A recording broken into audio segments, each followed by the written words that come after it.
Every morning, the rhythm of their life was rigid, predictable, and utterly false. We walked the same path toward the Silver Line terminal in Northgate, Victor in his precise suit, always checking his watch, always the picture of the responsible provider. We projected the image of an exemplary family, but beneath the surface, a chilling silence had settled in our Riverbend apartment. That morning, as Victor walked a few paces ahead, Leo, my 5-year-old son, squeezed my hand so tightly it hurt. He forced me to bend down, and with lips trembling like autumn leaves, he whispered words that instantly shattered the illusion of stability. "Mom, I don't want to go home." I knelt there, paralyzed, trying to reconcile his innocent, terrified gaze with the reality of our perfect morning routine. When I pressed him, his voice dropped even lower, burdened by a secret too heavy for a child. "Last night I heard Dad talking about us. Dad said he doesn't want us at home anymore and he has a plan with you." In that instant, I knew the comfortable ground beneath my feet was crumbling, revealing a dark abyss I hadn't known existed. The daily ritual was a performance. My son Leo and I would accompany Victor to the Silver Line terminal. Victor appeared immaculate, briefcase in hand, greeting neighbors with a carefully rehearsed, calculated smile, always appearing rushed, as if preoccupied by important business. He was the kind of perfect husband and responsible father any woman would supposedly desire. I, Elara, tried to ignore the monotony that felt physically ingrained. Leo, his small backpack bouncing, skipped trying to match his father's pace. Victor would offer a swift, perfunctory kiss on Leo's head before vanishing into the flow of commuters, leaving me to watch his silhouette disappear. As I walked back through the streets of Riverbend, I often questioned if this monotonous existence, accompanying the man who shared my bed every day without questioning his activities once he boarded the train, was truly all that life consisted of. Outsiders viewed me as lucky. They saw Victor as a serious, hard-working man who always provided, ensuring financial security and a full fridge. While the bills were always settled, and the house never lacked material comforts, I sensed a profound coldness in our home, an unexplainable, uncomfortable silence that no one else noticed. I maintained the charade, forcing a smile for Leo while preparing meals, but a strange, unsettling feeling persisted, suggesting our projected stability was nothing more than a fragile facade moments away from cracking. Leo's whispered confession, "Mom, I don't want to go home," and "Dad said he doesn't want us at home anymore and he has a plan with you," reverberated in my mind like distant, chilling thunder. How could a child conjure such a dreadful thought? I attempted to rationalize it, convincing myself he had simply misunderstood, yet the conviction in his small voice completely disarmed my defenses. The loud rush of the approaching train pulled me from my daze. I hugged Leo tightly. As Victor headed toward the turnstiles, his familiar figure, usually the epitome of routine, suddenly transformed into a disturbing enigma. What was the meaning of this plan? Why speak of us as if we were merely an obstacle? My mind spun with unanswered questions, but I knew I had to conceal my distress. I clenched my jaw, maintaining silence, walking beside Leo while suppressing the terror that was tearing me apart.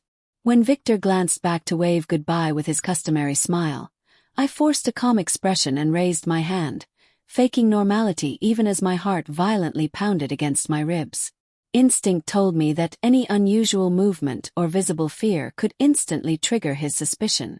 As he climbed the platform stairs, his silhouette no longer appeared as my husband's, but as that of a potentially dark stranger. On the walk back, still holding Leo's hand, I weakly tried to reassure him, telling him, "Daddy loves you very much, I'm sure you misunderstood." But my voice sounded hollow, devoid of any real belief. Leo merely looked at me without responding, and in that agonizing silence, I understood that he did not believe me either. A profound shiver ran down my spine. If Victor had truly spoken those words, then we were living under the same roof with someone who was not family, but a threat. From that moment, I knew I had to remain vigilant, projecting tranquility while relentlessly searching for answers. Instead of following my usual route straight home, I chose a detour through the neighborhood. I fabricated an excuse for Leo, claiming I wanted to buy him a juice box at a nearby store, But the truth was I desperately needed time to gather my scattered thoughts. His revelation could not be ignored. Something deep inside me screamed that every detail now demanded my complete attention. Leo's small hand was clammy in mine, and his anxious expression mirrored the fear he still carried. I struggled to smile, feeling an invisible, suffocating weight pressing down on my chest. As we walked, I obsessively repeated the phrase, "Dad has a plan with you." Maternal instinct compelled me to protect him, even though I didn't yet know the precise nature of the danger. I bought the juice, hugged him tight, and continued walking, simulating composure. Every step felt endless, but I couldn't allow Victor to detect my distress, as showing fear might hasten whatever dark outcome he was plotting. That afternoon, without saying a word, I started observing him through entirely different eyes, as if he were no longer my husband, but a dangerous, unpredictable stranger. As we neared our apartment in Riverbend, my mind wrestled with illogical possibilities. Perhaps Leo had misheard a mundane conversation, or maybe he had dreamed it, his childish imagination magnifying it into a threat. I wanted desperately to believe this, to convince myself there was nothing to fear. But the more I tried to deny it, the stronger the conviction that it was real became. His tone of voice and genuine terror did not resemble a child's fleeting fantasy. That evening, while preparing dinner, the gnawing doubt intensified. I watched Victor move through the kitchen, following his usual routine as if absolutely nothing were wrong. I wondered if behind every seemingly kind gesture lay a cold, calculated motive. I attempted to refocus, but Leo's words echoed with overwhelming clarity. The silence in the house seemed heavier than it had ever been. Between serving the plates and faking normally, I realized that even without concrete proof, I could no longer trust him. The moment we arrived home that afternoon, the first thing I noticed was the apartment door. There was a brand new auxiliary deadbolt, installed without my knowledge or consent. Victor hadn't mentioned any security upgrades, nor was there any obvious reason for the extra lock. A cold wave of dread washed over me. The lock felt like an invisible barrier separating him from us. Leo stared at it too, staying silent, perhaps afraid of reminding me of his earlier shared terror. Inside, everything appeared ordinary. The tidy living room, the precisely set table, the television playing as usual. Yet, that lock bore down on my mind like a silent, horrifying warning. Who or what did he intend to lock out? Or worse, was he trying to lock me in? I forced myself to smile and maintain the facade, but internally, I felt utterly unsafe beneath my own roof. For the first time, I feared that the place meant to be our refuge had become a calculated trap. Despite the internal alarm bells, everything inside the house looked superficially normal. But my intuition screamed that something was profoundly wrong. While Victor was taking his shower, I seized the opportunity to scan the living room with renewed attention. That's when I saw it. A drawer in the sideboard was slightly ajar, as if someone had hastily or carelessly failed to push it completely shut. I approached with extreme caution, fearing the slightest sound. When I slid it open, I discovered a thick folder poorly concealed beneath some old linens and papers. The folder was only halfway in, suggesting recent use. My hands trembled as I carefully pulled it out, terrified of finding confirmation of Leo's worst fears. I quickly flipped through the contents, noting official seals, signatures, and monetary figures I could not immediately decipher. A cold sweat broke out. These were not routine documents. These were serious papers, the kind always secured. Something inside me screamed that I had just crossed a dangerous threshold. I locked myself inside the bedroom under the pretense of changing clothes, and opened the folder with greater scrutiny. What I discovered stole my breath away. They were life insurance policies, several of them all recently taken out over the past few months. On every single document, I was listed as the insured, and the sole beneficiary was Victor. I reread the clauses repeatedly, trying desperately to frame it as a normal, precautionary measure. But the terrifying reality was that he had never mentioned these policies to me. The dates were unervingly recent, too closely clustered, with some policies even duplicating coverage. My heart hammered so violently that I struggled to concentrate on the text. Every fiber of my being screamed danger. Every sheet of paper urged me to flee. I quickly returned the folder precisely as I had found it, terrified he might notice any alteration. I glanced in the mirror and saw a woman I barely recognized. A woman who was now forced to doubt the fundamental innocence of her own husband. That night, I could barely manage a bite of dinner. While Victor casually discussed trivial matters, the echo of those policies drowned him out. Why such excessive insurance, and why had he kept it secret? Why was I the central figure in all those papers? Every time he offered a smile, I felt a cold, calculating motive behind it that chilled me to the bone.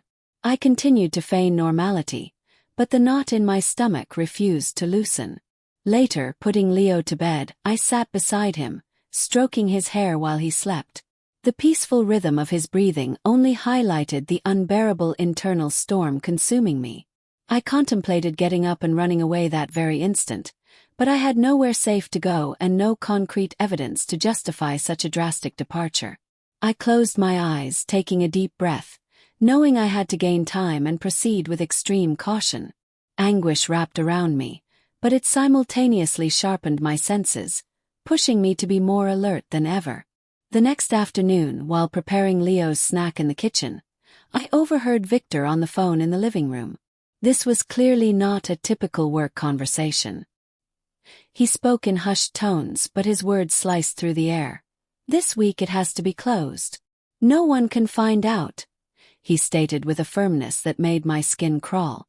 I froze, holding my breath, terrified that any sound might reveal I was listening. The knife trembled in my hand as I cut fruit, and cold sweat ran down my back. My heart raced, demanding escape. What did closed refer to? And who was this secretive caller? The sound of his returning footsteps forced me to instantly compose myself, focusing intently on the tray.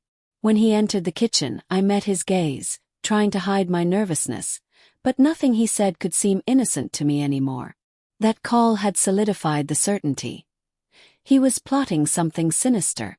Victor hung up immediately upon seeing me, as if trying to erase the conversation with a single motion. He offered a natural smile, lightly inquiring about Leo's snack. I responded calmly, but my hands remained rigid on the counter. Every action he took seemed orchestrated, like a poorly rehearsed actor. My enforced calm also turned me into an actress within my own home. I offered him a plate, and he accepted with a smile that failed to deceive me. The scene was grotesque. Two adults sharing a fictitious domestic bliss while one hid dark secrets and the other pretended utter ignorance. The deception hurt, yet I knew I had to wait, observe, and gather definitive proof. Revealing my suspicion too early could mean losing everything. As I cleaned the dishes that night, I swore to myself that my guard would never drop. That night I feigned deep sleep, keeping my eyes slightly open, attentive to his every move. Around midnight, Victor opened his laptop and began typing rapidly. The screen light illuminated his concentrated, serious face, a face handling information he dared not share. I played motionless, resisting the overwhelming impulse to sit up and demand an explanation. From the bed, I watched him meticulously delete search histories and move files with suspicious care. My slow, steady breathing was my only shield against the anxiety surging within me. He eventually shut the computer with a swift, final gesture, placing it in his briefcase as if it were precious contraband. He then lay down beside me and embraced me, perhaps intending to portray the image of a devoted husband. But I felt no warmth in his arms, only the sharp coldness of my discoveries. That dawn, I accepted that trust had been irrevocably destroyed, and I had to brace myself for the truth. The next morning, while dropping Leo off at school, another mother approached me, her expression intensely nervous. She spoke in a whisper as if fearing eavesdroppers. "Be careful with your husband. He's getting into strange things." I was stunned, unable to respond, trying desperately to pinpoint the source of this external warning. Her serious, concerned gaze confirmed this was no trivial rumor. I asked her to elaborate, but she quickly changed the subject and disappeared into the crowd of parents. I stood motionless for several seconds, heart pounding, watching her retreat. Those words struck me as a devastating confirmation of my worst fears. Victor was hiding more than I could possibly imagine. I walked back home, a knot of panic tightening in my stomach, mentally fitting together the pieces of the disturbing puzzle. The suspicious call, the insurance policies, the new lock. Fear was present, but it was now coupled with an urgent, primal need to uncover the full truth. That very afternoon, immediately after Victor left for work, I sat before his computer, my hands trembling violently. I wasn't certain I could bypass his security, but I needed answers. I checked his online bank accounts. There I discovered consistent, regular transfers made out to a woman whose name I did not recognize. The amounts were not massive, but they were certainly enough to justify suspicion. Vertigo hit me instantly. Not only was he concealing a plot against me, but he was also diverting funds to someone else. I bit my lip to suppress a cry, as sheer rage flooded my system. Who was this woman? What was her connection to all this? I took screenshots of the transactions and saved them onto a flash drive, which I carefully hid, acutely aware that I was venturing into dangerous territory. I quickly closed the computer moments before Victor's return, forcing a serene smile. Inside, however, distrust had taken deep, permanent root. There was no turning back. I needed the truth, even if it destroyed the ruins of my life. The days that followed validated my deepest fears. Victor was not only plotting something dark against me, but he was also cheating. I confirmed this when he carelessly left his cell phone open on the table, displaying an email. The message was from her, written with confidence and intimate complicity, referencing future plans together and thanking him for the money transfers. I felt the world collapse instantly, as if the walls of my entire existence had fallen down. The betrayal was complete, not just financial or emotional, but an absolute deception. I moved away from the phone just as I heard his footsteps, pretending to be busy folding laundry. My insides were scorching, yet in his presence, I continued playing the role of the obedient, unaware wife.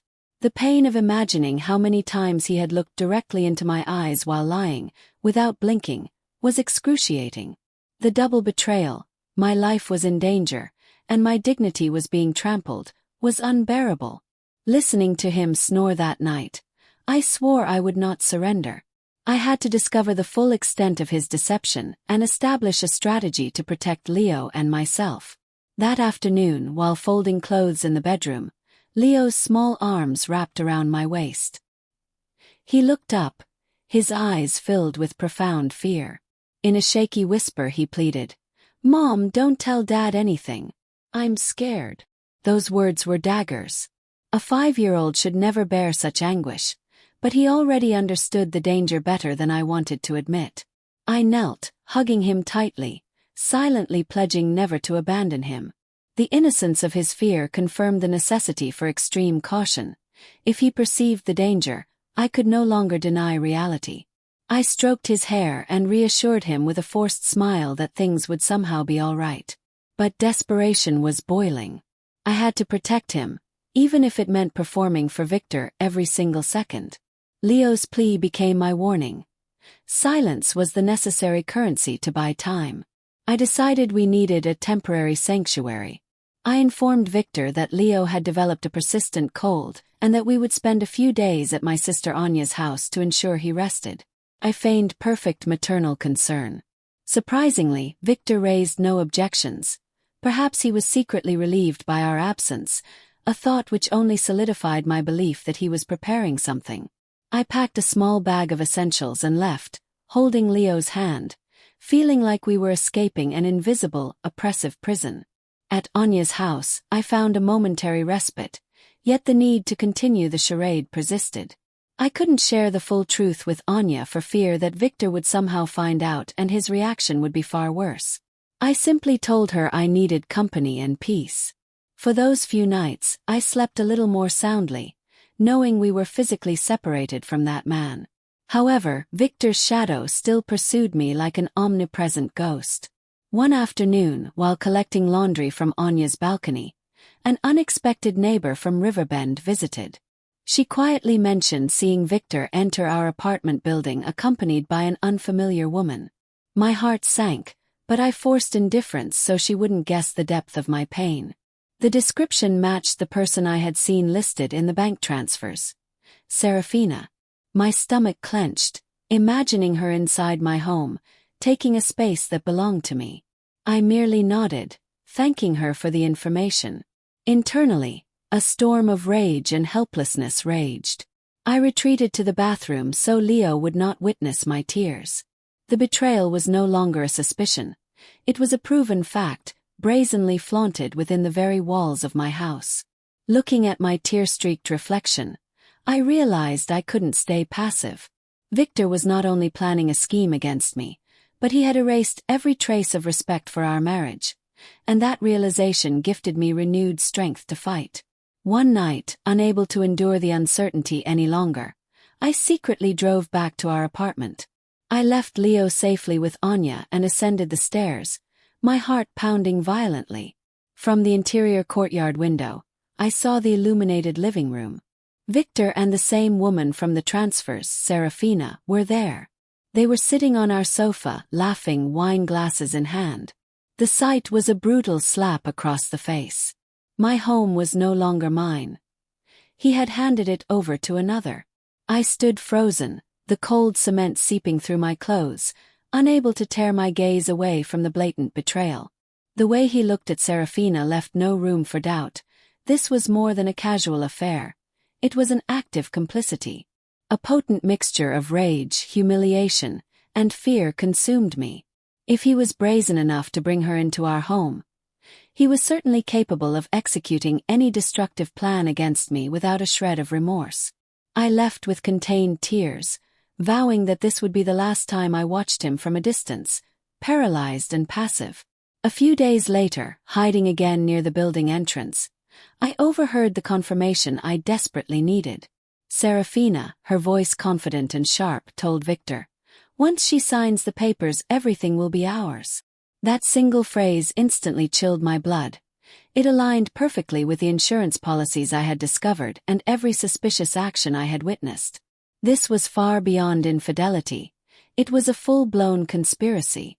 Their laughter felt like knives piercing my chest. I quickly placed my hand over my mouth to stifle a scream, acutely aware that discovery would mean certain catastrophe. I struggled for breath, leaning against the wall to prevent myself from collapsing entirely.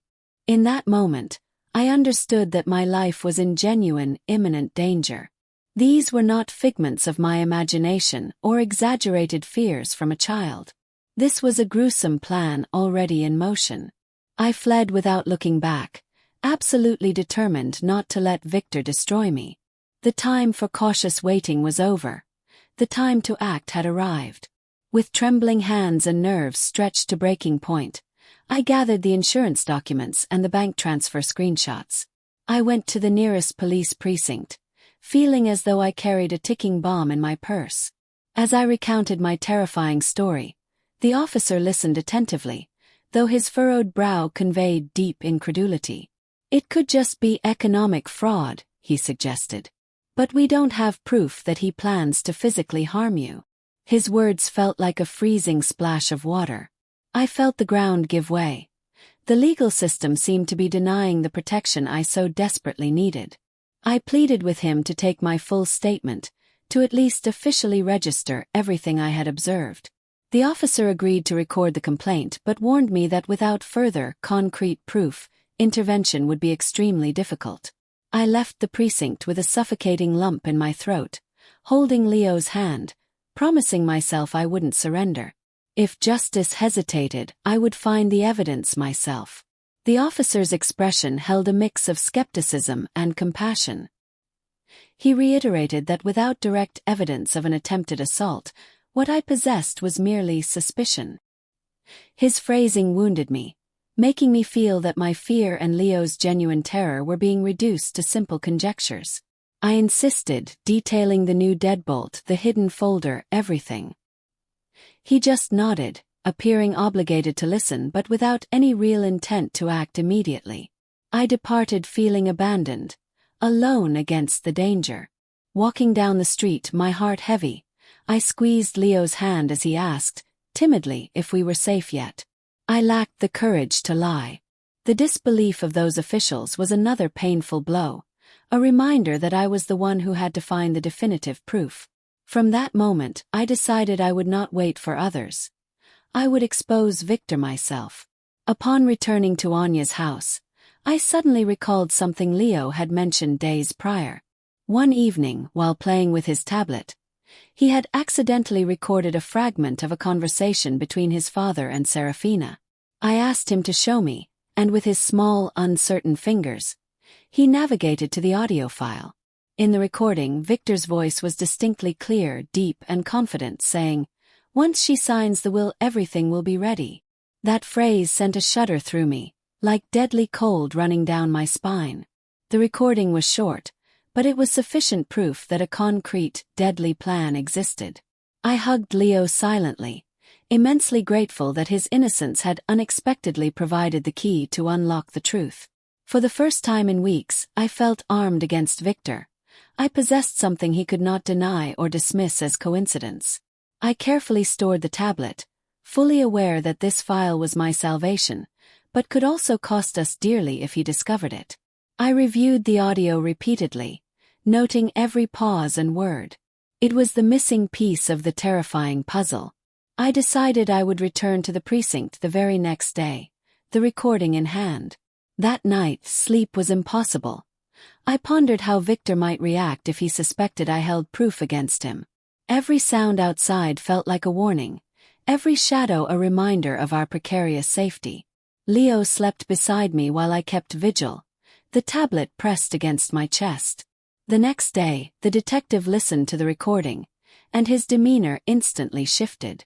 Incredulity evaporated, replaced by absolute seriousness. "This is different," he admitted, quickly scribbling notes on his computer. I felt a bitter rush of relief. Finally, someone recognized the true danger we faced. They promised to open a formal investigation but stressed that I must continue acting as if I knew absolutely nothing. I left with a chaotic mix of determination and fear, understanding that this evidence was our one and only hope. After receiving the recording, the police implemented cautious action. They explained they would initiate silent surveillance on Victor to confirm his movements and contacts. They required me to resume my life as normally as possible, even though the deception felt unbearable. Every time I watched him smile or kiss our son, I felt it was part of a gruesome, ongoing theatrical performance.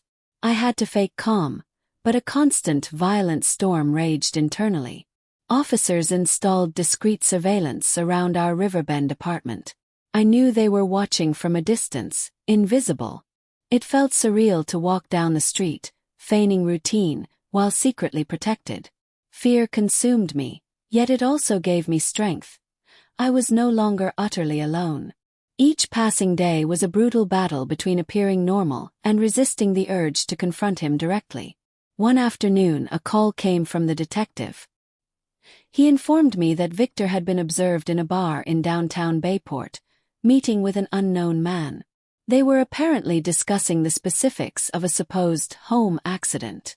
The news knocked the breath from my lungs, confirming that my deepest suspicions were not exaggerations, but a solid, murderous plan. I listened with a dry throat, feeling the air evacuate my lungs. I pictured Victor calmly sitting there, scheduling my death as casually as adding an item to his agenda. The pain was indescribable, yet oddly, relief washed over me. His arrogance had been his downfall. That public meeting sealed his fate. The officers urged me to stay resolute and maintain my act until they intervened. It was the most agonizing waiting period of my life. Every second spent near him felt like balancing precariously on a cliff edge. The final call arrived on a cold, gray morning. The detective's voice was firm. "Ma'am, you can rest easy. Victor has been arrested." I stood in silence, unsure whether to collapse in relieved tears or scream in delayed rage. They had apprehended him in the Bayport bar, exactly as he was attempting to finalize the methods to disguise his crime as an accident. The nightmare finally appeared to be over, though impossible to erase scars remained deep within me. I hung up and crumpled onto the floor, Leo looking at me scared, not fully understanding the magnitude of the moment. I hugged him with all my remaining strength, swearing that he was safe, that no one would ever hurt us again. I knew this was not the true ending. I still faced the legal process, the questioning, the public scrutiny. But for this one day, the threat was gone. I could breathe again even through my tears. When Victor's arrest was confirmed, my body utterly broke down. I did not weep from lost love, but from the raw rage and humiliation of having shared my life with a man capable of methodically planning my murder. It was agonizing to recall every moment of forced trust, every false smile he had used to deceive me for years. I felt my marriage shatter around me like an unstable house of cards. I found refuge in Leo's embrace. His innocence the only remaining, intact truth. I cried inconsolably, releasing all the pain I had held silently captive. It was a catharsis that mixed fear, rage, and profound relief. I understood that man no longer existed for me. I had to bury him in my memory like a dangerous, forgotten stranger. In that emotional wreckage, my only option was to stand up again and rebuild myself from the ashes. As days turned into weeks, I gradually regained strength, supported by Anya and professional counselors. There were nights when I awoke drenched in sweat, reliving the horrific scenes of betrayal. But slowly I learned to control the memories. I constantly reminded myself that I had survived, that I was alive, and that was the paramount achievement. I refused to remain a victim. I wanted to be an example for Leo that one could overcome even the worst nightmare. I began systematically organizing my life away from Victor. I opened a new bank account, relocated apartments, and sought a new school for Leo. Each decision was a necessary step toward freedom, toward a life devoid of constant fear. I uncovered an inner resilience I never knew I possessed, the strength of a woman who had hit absolute rock bottom and was now rising with unparalleled dignity. I understood the goal wasn't just survival, but total rebirth, holding my head high. Today, when I accompany Leo to his morning stop, I no longer do so to wave off a traitor, but to remind him that together, we overcame the deepest betrayal. We walk hand in hand, and his smile is the unwavering certainty that the future belongs to us both. We have left the fear behind, though the scars remain as stark reminders of what we endured. Every step we take now is a tangible victory against the destruction that attempted to consume us. I look at my reflection and see a transformed woman, stronger, more aware, and fully in control of her destiny. I no longer require anyone's validation because I have learned to rely entirely on myself. Leo is my driving force, my constant reason to keep moving. The past is history, and in its place, the vibrant hope of a new life flourishes.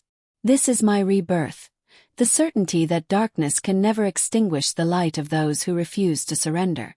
One morning, I awoke to the sun streaming through the window, and for the first time in a very long time, I felt the glorious freedom of breathing without fear. The silence in the house was no longer menacing. It was a peaceful sanctuary. I calmly prepared breakfast, savoring the aroma of coffee as if it were a forgotten luxury. Leo walked into the kitchen smiling, and his happiness was the clearest proof that we were finally safe. As the weeks continued, I understood that healing the wound would take time, but it would not define me. Every day, I found a new reason to rise with determination. I no longer saw myself as a victim, but as a woman who had survived the unthinkable. I had learned to look forward with courage, despite the sting of the past. My nights were now filled with planning, not nightmares. I contemplated moving to a new city, starting fresh, far away from all the memories of Victor. I dreamed of providing Leo with a peaceful existence, filled with laughter instead of secrets, and genuine hugs instead of heavy silences. Hope was steadily becoming our new home. One day, walking with Leo through the Grand Arboretum, I realized we were laughing freely again, completely unrestrained by fear. He ran among the trees, embodying the natural, innocent joy of his age. Watching him, I felt immense pride. I had successfully shielded him from the darkness, even though the cost to me had been monumental. That park became a powerful symbol of our rebirth. I also recognized the necessity of forgiving myself for not seeing the signs sooner. For years, I had blindly trusted a man who was actively deceiving me, and that guilt had tormented me. But I realized that true strength lay in accepting those mistakes and emerging stronger. I was not a broken woman. I was a fully reconstructed woman, her scars telling a story of resilience. The legal proceedings against Victor were lengthy and painful, but every hearing served as a reminder that justice, though delayed, could prevail. I attended with my head held high, never looking down, because I knew the truth was on my side. I did this not just for myself but for Leo, so he would know that one must always fight for dignity. Today I face the future with profound hope. I know life will present new challenges, but I no longer fear the darkness. I have discovered a strength I never knew I possessed and an unwavering love for my son that propels me forward. Our story does not culminate in pain, but in a rebirth rich with possibilities. Every step we take together proves that no one, no matter the magnitude of the attempted betrayal, will ever steal our light.